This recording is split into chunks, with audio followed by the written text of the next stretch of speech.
اس کی روح نکالنے کا جو وقت ہے وہ تو ایک سیکنڈ بھی آگے پیچھے نہیں ہو سکتا، لیکن فرشتوں کو پہلے بھیج کر جنت میں اس کا مقام بتا دیا جاتا ہے۔ جب وہ جنت میں مقام اور مرتبہ دیکھ لیتا ہے تو وہ راضی ہو جاتا ہے، تو جب وہ راضی ہوتا ہے اللہ پہلے اس کو راضی کرتا ہے اور پھر اس کی روح کو لیتا ہے۔ تو یہ شریعت مطہرہ کے آداب ہیں۔ یہاں پر یہ بات سمجھنا بھی انتہائی لازم ہے، اس سے ہمیں پتا چل گیا، دیکھیے ولایت اور چیز ہے اور عملیات اور چیز ہے، اس میں یہ بھی ذرا سنسیئرٹی سے اس مسئلے کو سمجھ لیں۔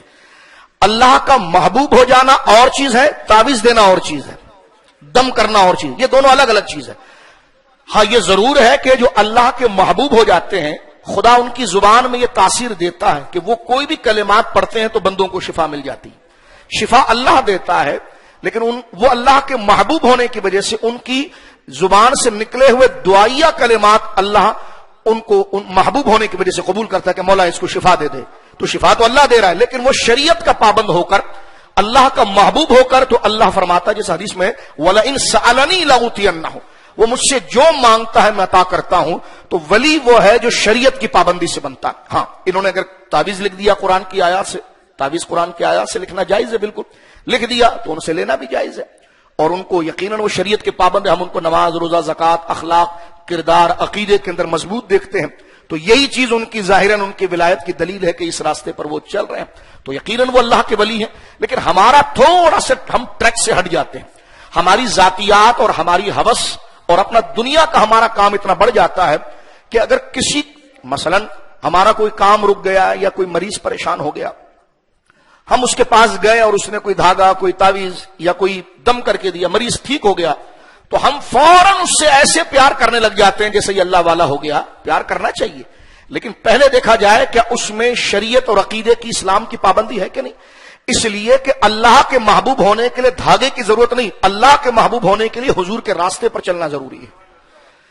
لہذا ہمارے معاشرے میں جو فساد آیا، اس لیے جو عامل تھے، تو میں بات نہیں کرنا چاہتا لیکن سمجھانے کے لیے، کسی کا بخار اتار دینا، کسی کا پیلیا اتار دینا، کسی کا جن اتار دینا، یہ تو خبیث کلمات سے ہندو بھی کر جاتا ہے، تو یہ کام سے کوئی ولی نہیں بنتا۔ قرآن نے ایک ذریعہ بنایا ولی کا، فاتبعونی، وہ رسول اللہ کے راستے پر چلنا ہے۔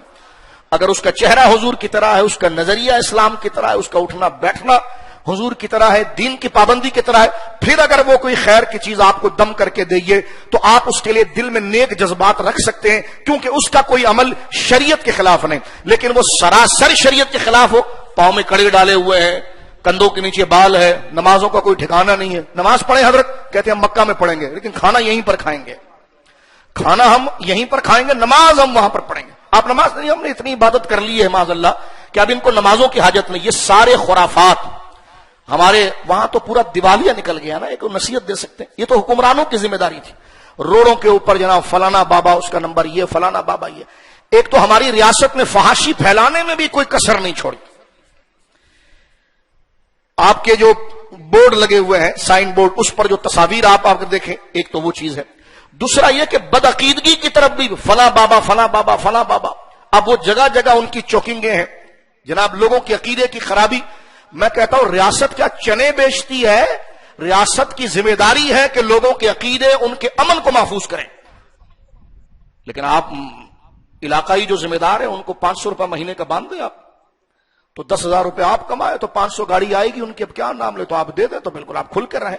تو یہ چیز کی مذمت کرنی ہے، کیونکہ شریعت، اور اگر ریاست کے لوگ خدا نہ کرے اگر یہ کام نہیں کرتے تو وہ خدا کو جواب دیں گے، لیکن میں اور آپ تو اللہ کے بندے ہیں، تو ہمارے نزدیک لازم یہ ہے کہ مومن کسی کو دین کے حوالے سے اگر محبت کرے گا تو اس کا ایک ہی طریقہ ہے فاتبعونی، کہ وہ بندہ شریعت کے راستے پر ہے کہ نہیں ہے، شریعت کے راستے پر وہ بندہ لازم ہے کہ نہیں، وہ اس چیز کی پیروی کرے گا۔ اب حدیث پاک کے اندر دیکھیں، میں اس بات کا ایک وضاحت کرتا ہوں، کیونکہ ہم نے بار بار اتباع پیروی اس کی بات کی، اس کا کیا معنی ہے؟